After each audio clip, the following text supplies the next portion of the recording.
বৃষ্টিকে উপেক্ষা করতে হবে, বৃষ্টিকে উপেক্ষা করতে হবে। সবাই যার যার জায়গায় দাঁড়িয়ে থাকে, আমরাও দিকে যাবো একটু পরে। সবাইকে থাকতে হবে, বৃষ্টিকে উপেক্ষা করতে হবে। বাংলাদেশে আজকে তারুণ্যের কি হয়েছে? তারুণ্যের সুনামি হয়েছে বাংলাদেশে। কি হয়েছে? তারুণ্যের সুনামি হয়েছে বাংলাদেশে। বন্ধুগণ, আজকে আমরা যে জায়গায় দাঁড়িয়ে আছি, বাংলাদেশের তরুণরা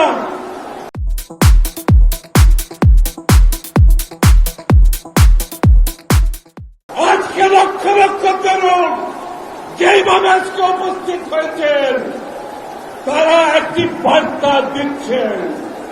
বার্তা পরিষ্কার। কি বার্তা?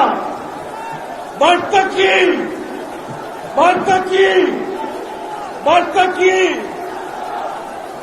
গণতন্ত্র।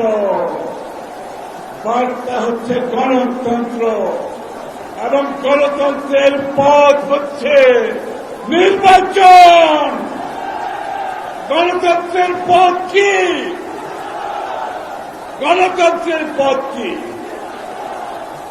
তাই আজকে নির্বাচন নিয়ে হেরাফেরা করা চলবে না বন্ধুগণ।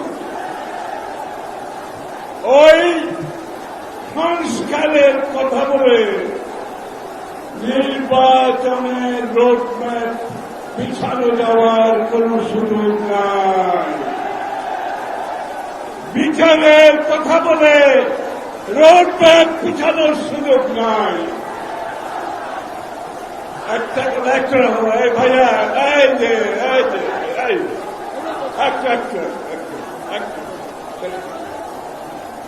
বন্ধুগণ, সংস্কার সংস্কার বিএনপির আগে কেউ সংস্কারের কথা বলে নাই। 7 বছর আগে দেশনেত্রী বেগম খালেদা জিয়া ভিশন 2030 মাধ্যমে সংস্কার প্রস্তাব জাতির সামনে তুলে ধরেছে।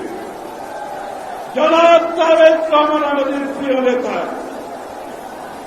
2 বছর আগে বিএনপির পক্ষ থেকে 27 দফা সংস্কারের কথা বলেছে। তারপরে শেখ হাসিনার বিরুদ্ধে আমরা যারা রাস্তায় আন্দোলন করেছি, আমরা সবাই মিলে 31 দফা সংস্কারের কথা বলেছি। এখন যদি কেউ বলে, ওই দিন গতকাল অথবা গত পরশু একটা স্টেটমেন্ট দেখলাম, এখনো ঐক্যমত হয় নাই।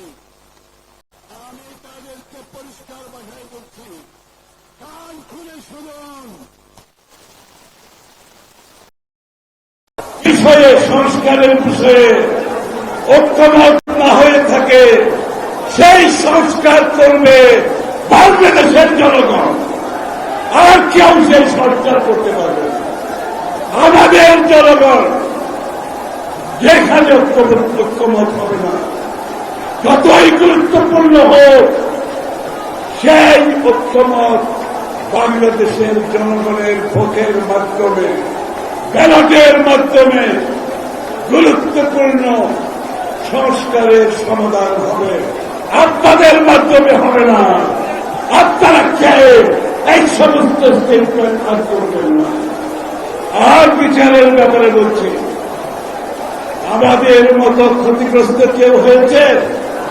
বিএনপির মতো ক্ষতিগ্রস্ত কেউ হয়েছে? গুম, খুন, হত্যা, মিথ্যা মামলা, চাকরি হারানো, ব্যবসা হারানো, পুলিশের হেফাজতে মৃত্যু, জেলখানার চিকিৎসার মৃত্যু। সবচেয়ে বড় কথা, দেশনেত্রী বেগম খালেদা জিয়া আজকের যে শেখ হাসিনার পতনের পেছনে তার সবচেয়ে বেশি দেওয়া। এটা তো বলতে শুনি না, এটা তো বলতে শুনি না।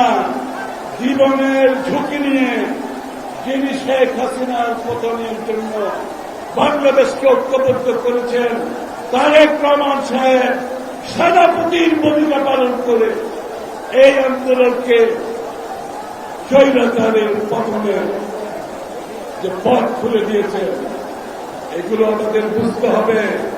তাহলে বিচার যদি কাউকে করতে হয়, সেটা বিএনপি করবে, সেটা বিএনপি করবে।